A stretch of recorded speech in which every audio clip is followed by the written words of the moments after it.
Hello everyone, and welcome back to your daily government and financial news update. As always, I'm interested in hearing your thoughts on everything, so make sure to give this video a like, but also leave a comment giving your thoughts on everything that is currently going on. Okay, so after the United States hit the $5 a gallon gas milestone back on June 13th, Americans have since seen some relief, with prices falling around 1/4 on average. Of course, we're still higher than we were even a few months ago, and much higher than last year. In Florida, where I'm at, prices are right around $4.26 per gallon, but I'm curious to know what prices are like where you live, so in the comment section below, list the state you're living in and the current price of gas. So obviously, many of us hope to see even more relief by the end of this year, and Biden's press secretary, Karine Jean-Pierre, says that Biden is doing everything in his power to lower the cost of gas. The president is doing everything in his power to lower costs, to blunt gas prices as he has been doing, and we have done that. Jean-Pierre also doubled down on blaming retailers for high prices and floated the proposed gas tax holiday, which even Democrats have been opposed to. We believe that more work still remains and that we need to do more work. The president believes that. Part of that is retailers need to pass on their lower costs to consumers. Wholesale gas prices are down by $1 per gallon. You've heard me talk about this over the past month, but retail gas prices have only come down by about 20 cents over the same period. So more work needs to be done. I've heard this phrase, we can't sit on our laurels, if you will. We got to continue to do the work. And one of the things that the president will continue to call on is this gas holiday tax, this 90-day suspension on the federal gas tax. So a gas tax holiday would be saving us 18.4 cents per gallon, or a little above $2 to fill up our tanks. Of course, as even former President Barack Obama pointed out, a gas tax holiday is pretty much just a gimmick, and it's doing nothing to solve the real supply and demand issue. Unless we can increase the supply of oil by producing more at home on a long-term basis to incentivize oil companies or to lower regulations, we won't actually see any results. In a last-ditch effort to lower prices, President Biden has been releasing millions of barrels of oil from our nation's emergency petroleum reserves. Of course, rather than keep all of it here, according to the Federalist, a lot of it has actually been shipped overseas. Last month, more than 5 million barrels of oil from President Joe Biden's unprecedented release from the nation's emergency petroleum reserves were shipped overseas as domestic energy prices reached record highs amid roaring inflation. According to the Washington Free Beacon, Biden's Energy Department in April also announced the sale of 950,000 strategic petroleum reserve barrels to Unipec, the trading arm of the China Petrochemical Corporation. This is a company that also happens to be owned by the Chinese government. This very same company continues to purchase Russian oil themselves, roughly 1 month after claiming they would purchase no more Russian oil moving forward. Oh, and this also happens to be the same company with ties to the president's son Hunter, who back in 2015, with a private equity firm he co-founded, bought a $1.7 billion stake in the company. Of course, President Biden fails to look at real solutions on lowering the long-term price of gas, and instead just yells at gas stations to lower the price of gas, and do it now, like that's going to be real effective. And so here we have Bloomberg's Tom Keene hosting one of Biden's economic advisors on their shockingly naive messaging on gas prices. I keep hearing that word fair, and you and I have had this conversation before. It sometimes makes it sound like something nefarious is happening in certain places. The president over the weekend said this: "My message to the companies running gas stations and setting prices at the pump is simple. This is a time of war and global peril. Bring down the price you are charging at the pump to reflect the cost you're paying for the product, and do it now." Jeff Bezos came out and tweeted the following. I'm sure you read it. "Inflation is far too important a problem for the White House to keep making statements like this.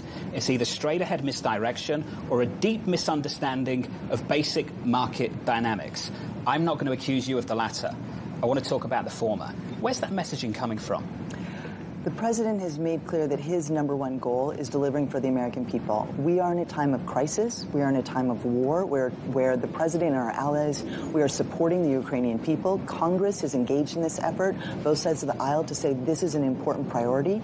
And one of the consequences is this high price of oil because of global trends. You didn't answer his important question. Everyone, Heather, everyone in the nation wants to know the answer to the question Mr. Farrell just asked you, which is who is advising the president on shockingly naive price theory over a gallon of gas? So the president is not shockingly naive. Now moving into some news regarding stimulus checks. According to the U.S. Government Accountability Office, 2% of the $931 billion in stimulus payments made in 2020 and 2021 were made improperly. This means while the vast majority of Americans received the full payments, even if they had to wait several months to receive them, everything was fine, but there's still a small number of you out there who either still haven't received your payment at all, or perhaps received less than what you were supposed to. This also includes the $250 to $300 monthly child tax credit payments that were sent out. Back in May of last year, around 10 million individuals were identified who were eligible for the payments and never received them, but the IRS has absolutely no further plans to reach out to these people. So because of this, if you believe you were eligible for the payments but never received them, through October 17th, you can still claim your payments by going to ChildTaxCredit.gov. I will leave that link in the description box below. Okay, moving on to some other news. Since Roe v. Wade was overturned, which gave states once again the power to choose whether or not and when a baby can be aborted, Democratic leaders all over the country have been looking at ways to once again make this a federal issue. One Democratic representative in Missouri, Cori Bush, called it racist, draconian, and discriminatory to not force taxpayers to fund abortion. I'm also proud to say that the House is ready to advance legislation when we get back to D.C. next month to finally repeal the Hyde Amendment. The Senate needs to step up. The Senate must step up to get rid of this racist, draconian, discriminatory policy. Bush also parroted the same idea that other Democrats such as Elizabeth Warren have been saying of using national parks to perform abortions. We must really discuss this. The use of federal lands for services. So there is just one of our many rising stars in the Democratic Party. One other rising star on the left, who happens to be a state senator in Rhode Island, is apparently launching a campaign to shake her ass upside down, otherwise known as twerking, for certain issues. You know, the real issues. Hold your applause, please.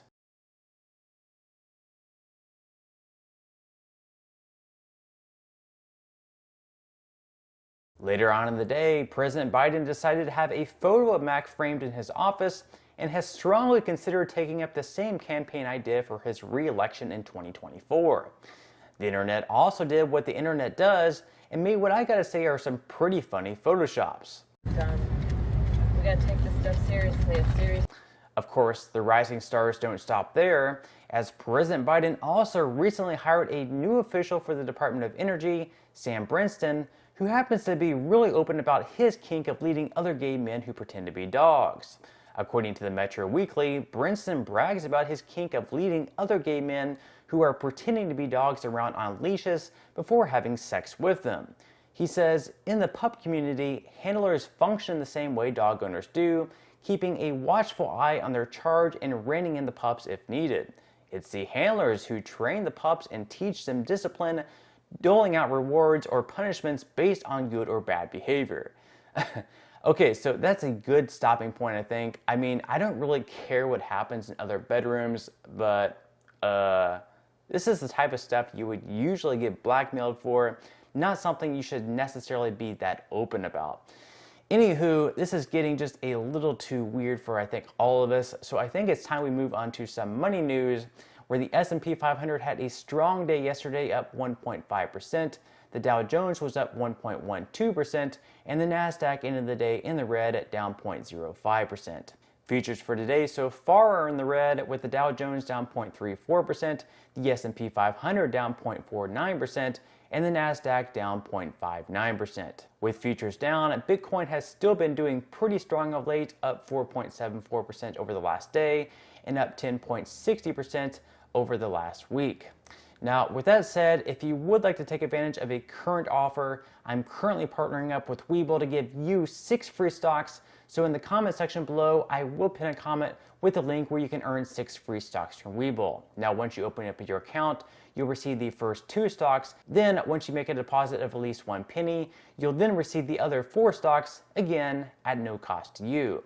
On top of that, if you activate Webull Crypto and complete at least 1 trade, you'll also be able to claim $5 of Bitcoin or any other cryptocurrency of your choosing. But on that note, I'm going to go ahead and wrap up this video. If you enjoyed the content in today's video and you would like to see more like it, I would encourage you to give this video a like, subscribe to my channel, and also make sure to ring the notification bell. That way you will be the very first to be notified when I do release future videos. And until next time, I hope you have a wonderful day ahead, and I'll see you in the next video.